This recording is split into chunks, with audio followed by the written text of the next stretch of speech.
হয়, সেইদিনা কি তাৰিখ আছিলে জানো, আমি সেইদিনা ঘৰত নাছিলোঁ। তেনে অৱস্থাতে মানে আমাৰ ৱালতে এখন মানে পোষ্টাৰ মানে আঁৰি থৈছে, যিখনত নেকি মানে অশ্লীল মানে ভাষাৰে বহু কথাই মানে যিখিনি আমাৰ ওচৰৰ যিখিনি গণ্যমান্য লোকক তেওঁলোকক মানে এটা মানে মিছা অপবাদে তেওঁলোকে সাঙুৰি পানি সেই কথাখিনি লিখিছিলে। কোনে লিখিছে? এতিয়াতো সেইটোতো নাজানো মানে এতিয়া আপোনালোকে কাৰোবাক সন্দেহ কৰিছে নেকি? সন্দেহটো এতিয়াতো তেনেকে সন্দেহ মানে আগে পিছে এই অঞ্চলত এনেকুৱা হৈছে নে?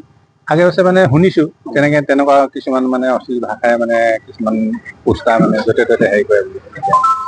আৰু কালিও এতিয়া সেই আমাৰ নামঘৰৰ তাত এখন মানে পুৱাবেলাকে আমি পাইছো, তাত এখন মানে তেনেকুৱা এখন মানে পোষ্টাৰ আহিছে।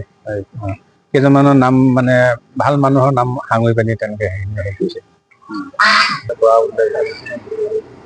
এতিয়া সন্দেহ কৰা মতে আখতাৰ হোসেন আৰু মুক্তাৰ হোসেন বুলি এজন আছে সন্দেহ কৰিছে। আৰক্ষী কাক চাবিছে নে বাৰু? মানে আৰক্ষী কাক আগতে তেনেকুৱা এটা পৰিস্থিতি হওঁতে মানে দুজনমান ব্যক্তিয়ে হেৰি কৰিছিলে, কাষ চাপিছিলে। তেওঁলোক প্ৰমাণিত হৈছিলে আগতে? প্ৰমাণিত মানে হৈছিলে। ঘটনাটো মানে কি, আমাৰ ওচৰৰে দুজন মানে আখতাৰ হোসেন আৰু মুক্তাৰ হোসেন, এওঁলোক দুজনে আজি বহু বছৰ ধৰি পিনে আমাৰ ইয়াত এটা দুষ্কাৰ্য চলাই আহিছে, বিভিন্ন ধৰণৰ অত্যাচাৰ উৎপীড়ন চলাই আহিছে।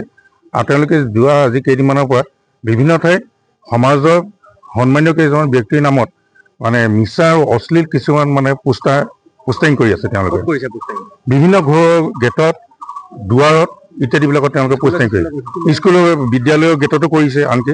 গতিকে এই ক্ষেত্ৰত তেওঁলোকক এটা বিহিত ব্যৱস্থা ল'ব বাবে আমি প্ৰশাসনৰ ওচৰলৈ কিবা ব্যৱস্থা গ্ৰহণ কৰিছিলে নেকি? পূৰ্বতে নিশ্চয় কৰিছে। পূৰ্বতে আমি ৰাজহুৱাভাৱেও তেওঁলোকক আমি অভিযোগ দিছিলোঁ পুলিচ প্ৰশাসনৰ ওচৰত।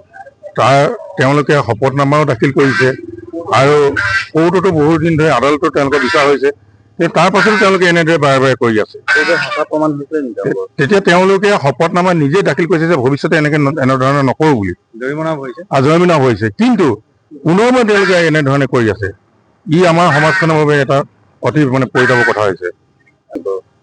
এই হস্তাক্ষৰ তেওঁলোকৰ সম্পূৰ্ণ হয়, কিয়নো বাৰে বাৰে তেওঁলোকক আমি আগৰ পৰা তেওঁলোকক প্ৰমাণ কৰিছোঁ যে এই হস্তাক্ষৰ সম্পূৰ্ণ তেওঁলোকৰে হয় আৰু তেওঁলোকৰ বাবে অন্য কোনো নহয়। ইয়াত কিবা অভিসন্ধি আছে নেকি? তেওঁলোকে কিয় কৰি আছে? ইয়াত কি অভিসন্ধি আছে সেই বিষয়ে আমি মানে বিশেষ জ্ঞাত নহয় যদিও তেওঁলোকৰ এটা বিকৃত মানসিকতা বা বেয়া মনত এটা বেয়া ভাৱ এটা আছে, সেই বিষয়ে আমি গম পাইছোঁ। এতিয়া কি ব্যৱস্থা কৰিব?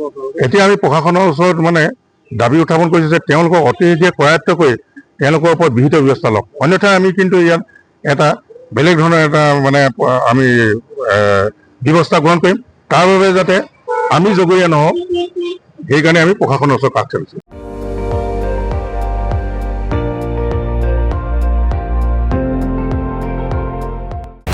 আপুনি চাই আছে ND24, সৰ্বশ্ৰেষ্ঠ নহয় সৰ্বোত্তমৰ দৌৰ।